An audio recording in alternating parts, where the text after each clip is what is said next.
Le Shabbat qui vient s'appelle Shabbat Zachor parce qu'en plus du premier Sefer, du premier livre où nous lirons la paracha de la semaine, la paracha de Vayikra, nous sortons un second Sefer dans lequel on lit quelques paragraphes où il nous est fait l'injonction de nous souvenir de ce que nous a fait Amalek. Zachor et Tachar Asa Amalek, souviens-toi de ce que tu as fait Amalek. Comment aujourd'hui pouvons-nous combattre Amalek? Il s'avère que cette année, à la sortie du Shabbat, ce sera Purim. Purim est célébré par 4 commandements, par 4 mitzvot. Il y a la lecture de la Megillah, il y a le repas de fête, et puis il y a 2 mitzvot, la Matanot Laevionim, les cadeaux qu'on fait aux pauvres, et Mishloach Manot, un envoi de victuailles qu'on doit faire à au moins une personne. Ces 2 mitzvot-là ne se retrouvent sur aucune autre fête. On peut se poser la question pourquoi à Purim on a ces 2 commandements de cadeaux aux pauvres, envoi de victuailles. Quel rapport avec les événements de Purim? Le Talmud, dans le traité de Megillah, page 12a, nous rapporte que les disciples d'un grand maître, Rabbi Shimon Bar Yochai, lui ont demandé qu'est-ce qui a valu aux Juifs de cette époque d'être menacés de génocide. Et curieusement, le maître leur dit, donnez-vous la réponse. Et ils ont proposé la réponse suivante. Ils ont dit parce que ils ont tiré profit du festin que leur avait offert Assuérus. Sur quoi le maître répond, mais si c'était comme ça, seuls les Juifs de Suse qui avaient mangé au festin auraient dû être punis. Alors ils ont dit, alors c'est quoi la réponse? Il dit la réponse c'est qu'il s'était à l'époque de Nabucodonosor, tout le monde s'était prosterné devant la statue. Mais on fait remarquer que Rabbi Shimon Bar Yochai n'a pas invalidé la réponse, il a seulement dit que la réponse des élèves était incomplète. Donc cette réponse des élèves est à prendre en compte. Donc une des raisons pour lesquelles les Juifs de Suse ont été menacés de génocide, c'est parce qu'ils avaient tiré profit, ils avaient pris plaisir au repas offert par Assuérus. On peut se poser la question pourquoi ils n'ont pas dit parce qu'ils n'ont pas mangé cachère. Alors il y a 2 manières de répondre à cette question. Il y a certains qui disent qu'en fait, c'était tout à fait cachère parce que la Megillah dit que Assuérus avait donné les instructions que chacun pourrait manger selon sa volonté. Kirtzon ish va ish. Le Talmud, lui, dit ish c'est Mordechai. Donc c'était selon les instructions de Mordechai. Donc on peut très bien supposer que sur les ordres de Mordechai, tout le monde s'était arrangé à ce que les repas servis soient tout à fait cachers, cacher la mahadrine, cacher beddin. Une autre explication, parce qu'il y a le coup de dit non, que c'était pas cacher, au moins le vin n'était pas cacher, mais la réponse est, mais néanmoins, mais aussi grave que soit cette faute, elle ne méritait pas le génocide. D'où l'explication différente qui est, ils ont tiré profit. Mais là se pose la question, mais en quoi le fait d'avoir tiré profit, d'avoir pris plaisir à ce festin était si grave que ça pouvait être une menace de mort?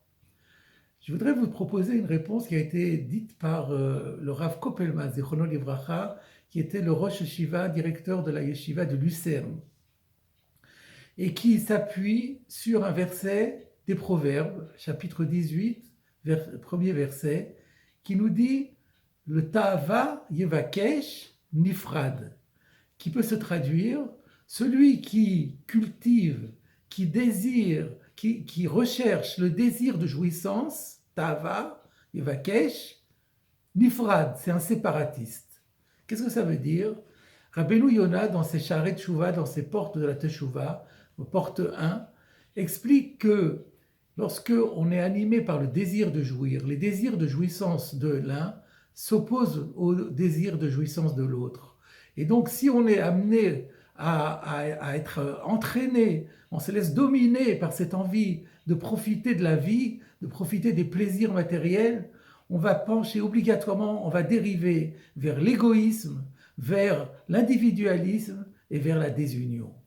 Or, il faut se rappeler que l'unité du peuple d'Israël, l'union des membres du peuple d'Israël est un principe absolument fondamental, capital, essentiel, cardinal, je dirais ontologique, dans la mesure où il fait partie de notre être.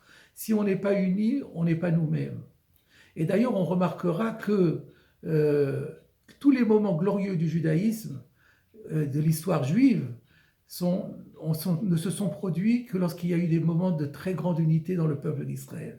Le premier événement, c'est le don de la Torah. On sait très bien que le don de la Torah s'est effectué après que les enfants d'Israël avaient dit « nous ferons et nous écouterons », que « Ish echad belev echad », comme un seul homme et d'un seul cœur. Récemment, nous avons vu également que le Mishkan a été construit. Avant que Moshe Rabbeinu nous donne ses instructions pour la construction du Mishkan, Vayakel Moshe.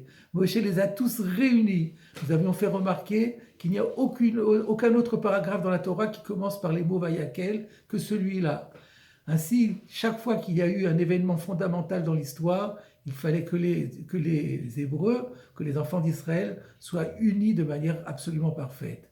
Et là, le fait qu'ils aient montré qu'ils étaient attirés par le plaisir de la chair et de ce repas qui avait été offert par un impie, alors là, ça montrait qu'ils s'est laissés entraîner par l'instinct de jouissance, et ça, c'était très grave, parce que c'était le signe de leur désunion, de leur individualisme, de la cassure qu'il y avait par rapport à la collectivité. Et c'est pour cela qu'il y a eu cette menace. Et cette explication-là donne une nouvelle grille de lecture dans beaucoup de détails de la Megillah. Nous en donnerons quelques exemples. Ainsi, Esther a très bien compris ce qui s'était passé. Et lorsque Mordechai fait appel à elle, elle lui dit que Nos et kol haYehudim asher nitzaim b'Shushan, réunit tous les Juifs qui se trouvent à Suse. Il fallait absolument qu'ils soient entièrement réunis pour réparer cette faute énorme. De la même manière, un peu à la fin de la Megillah, lorsque les Béné Israël, ce qui montre que les Béné Israël ont entendu cet appel et ont fait complètement teshuva, il y a écrit que Ushar haYehudim asher b'Shushan nikhalu ve'amod anafsham. Tous les autres qui n'étaient pas à Shushan, qui étaient dans les autres provinces, ils se sont tous réunis. Ve'amod anafsham pour littéralement défendant leur vie. Pourquoi est-ce qu'on passe tout d'un coup du pluriel au participe présent? Eh bien, le Rav Kovelman nous dit que c'est pour montrer que maintenant, ils étaient unis comme un seul homme. Et ainsi, nous avons la réponse à notre question qui était, mais pourquoi il y a ces deux mitzvot particulières à la fête de Purim? Eh bien, cette mitzvah du don aux pauvres et des victuailles qu'on offre à ses amis, eh bien, c'est un exemple de solidarité, c'est un exemple de générosité, de bienveillance et d'amour du prochain qui sont au cœur de la fête de Purim, puisque la fête de Purim, finalement, c'est la fête de l'union retrouvée.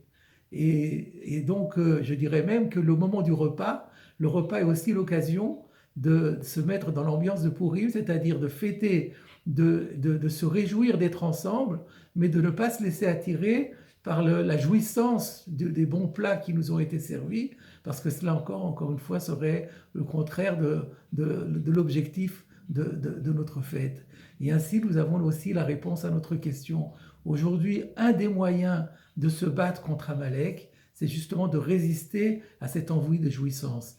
Amalek connaissait notre point faible. Aman avait compris quel était notre point faible, il avait voulu l'exploiter et il pensait arriver à ses fins à cause de cela.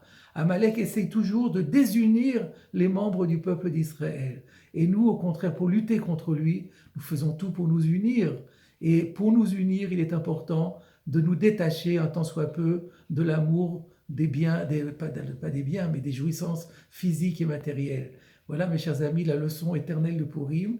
Voilà la leçon de souviens-toi de ce que nous a fait Amalek. Et dans les temps difficiles que nous courons, eh bien, le fait de nous réunir, tous les membres du peuple d'Israël, ensemble, comme un seul homme, sera certainement le moyen de faire en sorte que advienne la délivrance tant attendue. Amen.